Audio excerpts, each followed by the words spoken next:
মাটি ঢালতে দেয় না, সব শুশু এসে যায়।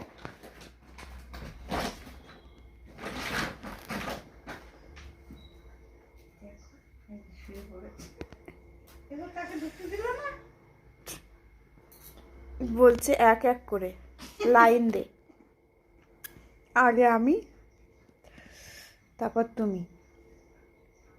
ও শুয়ে পড়েছে ওর ভেতরে, ওকে বের করো, মিমি মনে হয় শুশু করবে।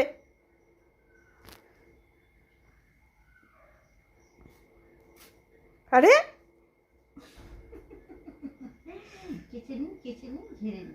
যাও মিমি যাও, মিমি যাও, যাও কি করবো করো। দেখো